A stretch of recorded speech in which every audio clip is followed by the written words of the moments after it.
അപ്പോൾ ദീപാവലിക്ക് ഇനി 2-3 ദിവസമേ ബാക്കിയുള്ളൂ കേട്ടോ. ഞായറാഴ്ചയാണ് ദീപാവലി. അപ്പോൾ എൻ്റെ ക്ലീനിങ് എന്ന് പറഞ്ഞാൽ ഓരോ ദിവസം ഓരോ റൂമൊക്കെ ആയിട്ടാണ് ഞാൻ ചെയ്യുന്നത്. കാരണം ഇത്രയും ദിവസം മോനെ എക്സാമൊക്കെ ഉണ്ടായിരുന്നു, അവനെ സ്കൂളിൽ കൊണ്ടുവിടുക, ട്യൂഷനൊക്കെ കൊണ്ടുവിടുക, കാര്യങ്ങളൊക്കെ പിന്നെ വീട്ടിലെ കാര്യങ്ങളൊക്കെ കഴിഞ്ഞ് ബാക്കി കിട്ടുന്ന സമയത്തായിരുന്നു ചെയ്തിരുന്നത്. അപ്പോൾ ഇന്ന് മുതൽ വെക്കേഷനാണ് കേട്ടോ. അപ്പോൾ രാവിലത്തെ ബ്രേക്ക്ഫാസ്റ്റിൻ്റെ പരിപാടിയൊക്കെ കഴിഞ്ഞ് ഹസ്ബൻഡ് പോയി. മോനും മോളും എണീറ്റിട്ടില്ല.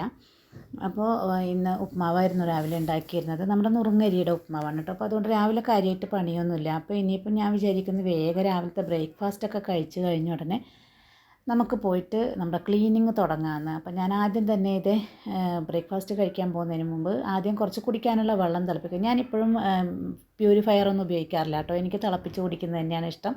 ഇപ്പോഴും അതാണ് ഒരു വിശ്വാസം പോലെ. അപ്പോൾ ഞാൻ വെള്ളം തിളപ്പിക്കാൻ ആദ്യം വെച്ചിട്ടുണ്ട്. പിന്നെ അത് കഴിഞ്ഞത് ഉപ്മാവും ചായയാണ് കേട്ടോ. നമ്മുടെ നുറുങ്ങരി പച്ചരി കൊണ്ടുള്ള ഉപ്മാവ് ഭയങ്കര ഇഷ്ടമാണ്. ഇവിടെ ദോശ ഇഡ്ഡലിനേക്കാളും എനിക്ക് ഹസ്ബൻഡിനൊക്കെ ഈ ഉപ്മാവ് ഐറ്റംസാണ് കേട്ടോ കൂടുതൽ ഇഷ്ടം. അപ്പോൾ ഇന്ന് പിന്നെ ഞാൻ ചപ്പാത്തിയൊക്കെ ഉണ്ടാക്കാൻ മടിച്ച് ഇതാണ് ഉണ്ടാക്കിയത് കേട്ടോ. അപ്പോൾ അത് കഴിഞ്ഞിട്ട് വേഗം മോന് കുറച്ച് പനിക്കൂർക്കയുടെ ഇല പൊട്ടിച്ചിട്ട് വെള്ളത്തിലിട്ട് വെച്ചിട്ടുണ്ട്. അവന് നല്ല ജലദോഷവും ചുമയൊക്കെ ഉണ്ട്. അപ്പോൾ അതിൻ്റെ നീര് കൊടുക്കാനാണ് കേട്ടോ. അതൊക്കെ കഴിഞ്ഞ് രാവിലത്തെ പാത്രം കഴുകലും കഴിഞ്ഞിട്ട് പിന്നെ വേഗം ഞാൻ ക്ലീനിങ്ങിൻ്റെ പണി തുടങ്ങാമെന്ന് കരുതി. അപ്പോൾ അതിന് മുമ്പായിട്ട് എനിക്കൊരു കുറച്ച് ചെടി ഒന്ന് മാറ്റി നടാനുണ്ടായിരുന്നു. ചട്ടിനകത്ത് തിങ്ങി നിറഞ്ഞ് കിടക്കുന്നുണ്ടായിരുന്നു. അതായത് നമ്മുടെ സ്നേക്ക് പ്ലാന്റ് ആണ് കേട്ടോ.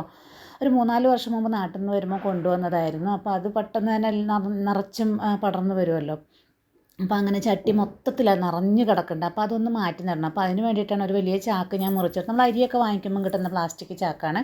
അപ്പോൾ അതാകുമ്പോൾ ഇവിടെ വെള്ള ടൈൽസിനകത്തേക്ക് ഈ മണ്ണും പൊടിയൊക്കെ മണ്ണൊക്കെ ചുവന്ന മണ്ണൊക്കെ വീഴുന്നതല്ലേ. അപ്പോൾ ചെളിയുടെ നിറം അങ്ങ് പിടിക്കാതിരിക്കാൻ ഞാൻ ആദ്യമൊക്കെ ചാക്കൊന്ന് മുറിച്ച് അതിനകത്ത് വെച്ചിട്ടാണ് കേട്ടോ ഞാനതൊന്ന് മാറ്റി നടാൻ പോകുന്നത്. അപ്പോൾ ഈ ചട്ടിയാണെങ്കിൽ ഒരു 4 വർഷം മുമ്പ് വെച്ചതായതുകൊണ്ട് തന്നെ ചട്ടി നന്നായിട്ട് ദ്രവിച്ച് പോയിട്ടുണ്ട്. അപ്പോൾ നിറച്ചും ചെടി ഉണ്ടായിരുന്നു കേട്ടോ. അതിനകത്ത് ഇത് 2-3 ചെടി നാട്ടിൽ നിന്ന് 4 വർഷം മുമ്പ് കൊണ്ടുവന്ന് നട്ടതായിരുന്നു നമ്മുടെ സ്നേക്ക് പ്ലാന്റ്. അപ്പോൾ ഈ സ്നേക്ക് പ്ലാന്റ് ഒക്കെ ശരിക്കും നമ്മൾ വീട്ടിനകത്ത് വെക്കേണ്ടതാണ്. അത്രയ്ക്കും നമുക്ക് ഗുണങ്ങൾ നൽകുന്ന ഒരു ചെടിയാണ് കേട്ടോ. ഇത് നെഗറ്റീവ് എനർജീനെയൊക്കെ റിമൂവ് ചെയ്തിട്ട് പോസിറ്റീവ് എനർജി തരുന്നതാണ്.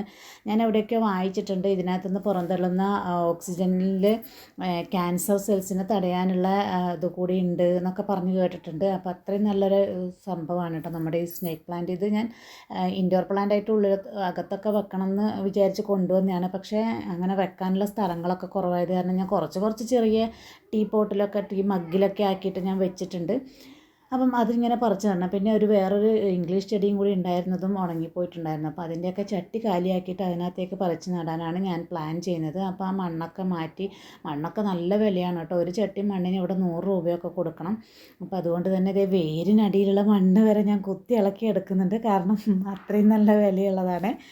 അപ്പോൾ അതുകൊണ്ട് തന്നെ ഞാനിങ്ങനെ ഒരുമിച്ച് ഒരു ചാക്കിലൊക്കെ ഒരുപാട് മണ്ണ് വാങ്ങിച്ചു കൊണ്ടുവെക്കും. അതുപോലെ ചട്ടിയൊക്കെ ഞാൻ വാങ്ങിച്ചു കൊണ്ടുവെക്കും കേട്ടോ. അപ്പോൾ ചട്ടി ഏതായാലും വാങ്ങിച്ചു കൊണ്ടുവച്ച് തീർന്നു.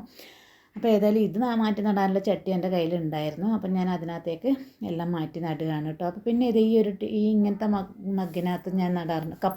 കപ്പിനകത്ത് ഞാൻ നടാറുണ്ട്. ഇത് ഞാൻ വീടിനകത്ത് ചെറിയ സ്ഥലങ്ങളിലൊക്കെ വെക്കാനുണ്ട്. അതിനകത്തുള്ള കുഞ്ഞു ചെടികളൊക്കെ ഞാൻ അങ്ങനെ ഈ ചെറിയ കപ്പിനകത്താക്കിയിട്ട് നടും കേട്ടോ. എന്നിട്ട് ഞാൻ ഷോക്കേസിനകത്ത് അല്ലെങ്കിൽ നമ്മുടെ കിച്ചണിനകത്തൊക്കെ വെക്കാനുള്ള സ്ഥലത്തൊക്കെ വെക്കും. അപ്പോൾ അങ്ങനെ ഞാൻ വെച്ചിട്ടുണ്ട് കേട്ടോ. ബാത്റൂമിൽ ജനലിൻ്റെ സൈഡിലൊക്കെ വെക്കും. അപ്പോൾ നല്ല രസമാണ് അത്. പിന്നെ നല്ലതുമാണല്ലോ വെക്കുന്നത്.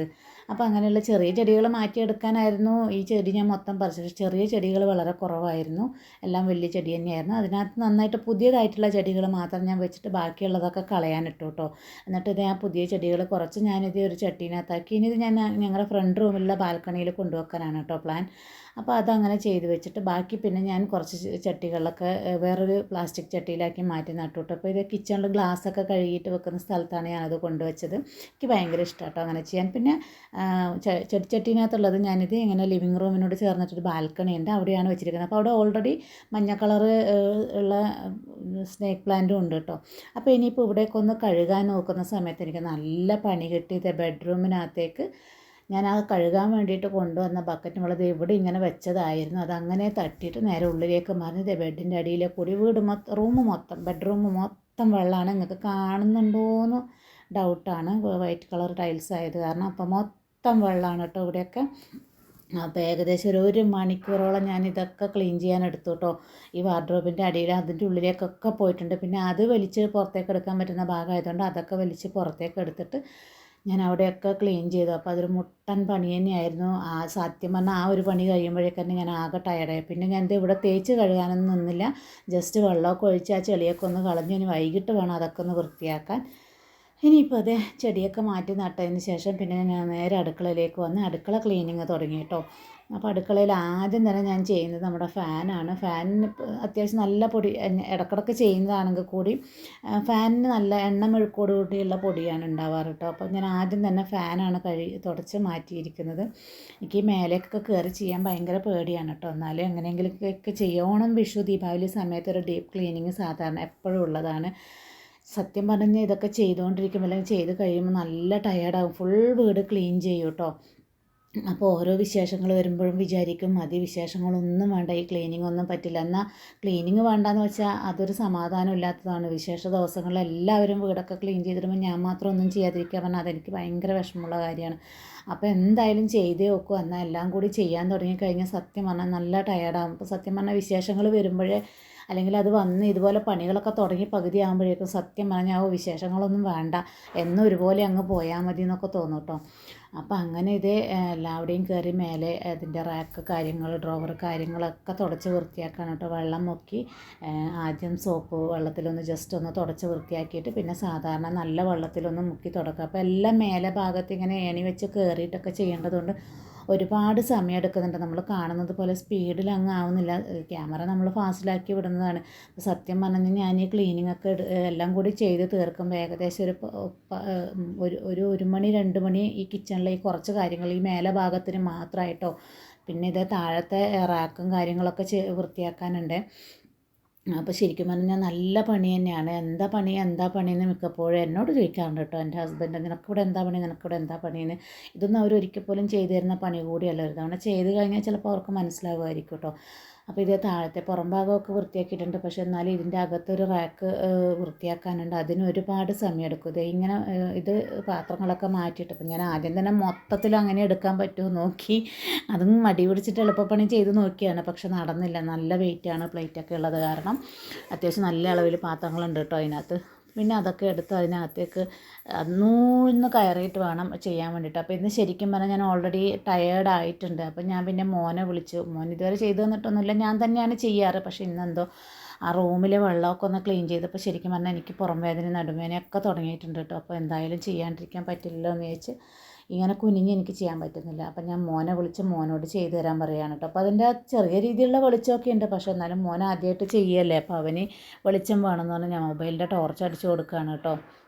അപ്പോൾ അങ്ങനെ അവനെക്കൊണ്ട് ഉള്ളിലേക്കുള്ളതെല്ലാം അവനെക്കൊണ്ട് വൃത്തിയാക്കിച്ചിട്ട് പിന്നെ ബാക്കി ഞാൻ തന്നെ തുടച്ച് വൃത്തിയാക്കി അതിൻ്റെ ഉള്ളിലുള്ള റാക്കൊക്കെ നന്നായി തുടച്ച് വൃത്തിയാക്കി എടുക്കണം. അപ്പോൾ അത്യാവശ്യം നല്ല അളവിൽ പൊടി വരും കേട്ടോ. നമ്മളെപ്പോഴും അടിച്ച് വരുമ്പോഴൊക്കെ അതിൻ്റെ അകത്തേക്ക് പൊടി തെറിക്കുന്നുണ്ടാവും. അപ്പോൾ ആ ഭാഗം ക്ലീൻ ചെയ്ത് കഴിഞ്ഞ് ഇതേ നെക്സ്റ്റ് ഭാഗമാണ് കേട്ടോ. ഇത് വലിയ വലിയ പാത്രങ്ങൾ വെക്കുന്ന നെക്സ്റ്റ് ഭാഗമാണ്. ആ ഭാഗം ചെയ്യാൻ പിന്നെ ഞാൻ മോനെ വിളിച്ചില്ല, ഞാൻ തന്നെ എങ്ങനെയൊക്കെയോ ചെയ്തു വെച്ചു. കാരണം അവന് അത് ആദ്യം വിളിച്ചപ്പോൾ തന്നെ അവന് പറ്റുന്നില്ല എന്ന് പറയുന്നുണ്ടായിരുന്നു. പിന്നെ ഞാൻ തന്നെ ചെയ്തു, വെറുതെ അവനെ ബുദ്ധിമുട്ടിക്കണ്ടെന്ന് വെച്ചിട്ട്. അപ്പോൾ ആ റാക്കും ഒക്കെ വൃത്തിയാക്കി കേട്ടോ.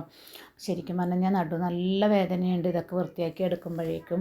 ഇപ്പോൾ സ്പീഡിലങ്ങ് കാണിച്ചു എന്നല്ലാതെ ഒരുപാട് മണിക്കൂറുകളായിട്ടോ ഇതെല്ലാം കൂടി ചെയ്ത് കഴിയുമ്പോഴേക്കും. അപ്പോൾ അതൊക്കെ കഴിയുമ്പോഴത്തേക്കും തന്നെ ഏകദേശം 1:30-2 മണിയൊക്കെ ആയി. മോന് വിശക്കുന്നെന്ന് പറഞ്ഞ് ഞാൻ ചെറുതായിട്ടൊന്ന് കയ്യും മുഖമൊക്കെ കഴുകി വൃത്തിയാക്കി വന്നിട്ട് വേഗം അവന് ചോറ് കൊടുത്തു. അവൻ പുളിശ്ശേരിയും പപ്പടം മാത്രമേ കഴിക്കുള്ളൂ. അപ്പോൾ അവന് ചോറ് കൊടുത്ത് വിശന്നിട്ട് വയ്യാത്ത കാരണം ഞാനും കഴിച്ചു കേട്ടോ അപ്പോൾ തന്നെ.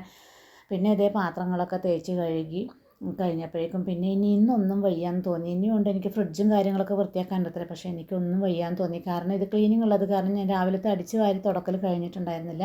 അപ്പോൾ ഈ പാത്രം കഴുകലും കൂടെ കഴിഞ്ഞിട്ട് ഞാൻ കരുതി ഇനിയിപ്പോൾ ഇന്ന് അടിച്ച് വാരി ഒന്ന് തുടക്കവും കൂടെ ചെയ്ത് കഴിഞ്ഞിട്ട് ഇന്നത്തെ ക്ലീനിങ് നിർത്താമെന്ന് കരുതി. അപ്പോൾ സത്യം പറഞ്ഞു കഴിഞ്ഞാൽ ഇത്ര ആകുമ്പോഴേക്കും തന്നെ എനിക്ക് ശരിക്കും ഒട്ടും പറ്റാത്ത അത്രയും ആയിട്ടോ. പക്ഷേ എന്നാലും അടിച്ച് വാരാണ്ട് പറ്റില്ലല്ലോ, അത്രയും പൊടിയും കാര്യങ്ങളൊക്കെ ഉണ്ട് നിലത്ത്. പിന്നെ ഒന്ന് തുടച്ചെടുക്കുകയും വേണമല്ലോ. അപ്പോൾ അത് കാരണം പിന്നെ ഇതൊക്കെ കഴിഞ്ഞ് ഞാനിത് തുടക്കലും കൂടെ കഴിഞ്ഞ് വന്നിട്ടുണ്ട് കേട്ടോ. അപ്പോൾ നിങ്ങൾക്ക് എന്നെ കാണുമ്പോൾ മനസ്സിലാവുന്നുണ്ടാവും നല്ല ടയേർഡായിട്ടുണ്ട്. സത്യം പറഞ്ഞാൽ ഞാൻ മടുത്തു എന്ന് പറയാം. ഇതുവരെ എനിക്ക് ഇങ്ങനെ തോന്നിയിട്ടില്ല. ഇനി ഒന്നും ചെയ്യുന്നില്ല കേട്ടോ, പെട്ടെന്നൊന്ന് കുളിക്കണം, കുറച്ച് നേരം പോയി റെസ്റ്റ് എടുക്കണം കേട്ടോ. കുറച്ച് നേരം എന്ന് പറഞ്ഞാൽ ഞാൻ ഏകദേശം ഒരു 5-5:30 വരെയൊക്കെ റെസ്റ്റ് എടുക്കും കേട്ടോ. അപ്പോൾ ഇപ്പോൾ ഏകദേശം ഒരു 3:30 മണി ആയിട്ടുണ്ട്. അപ്പോൾ ഇത്രയേ ഉള്ളൂ കേട്ടോ ഇന്നത്തെ കാര്യം.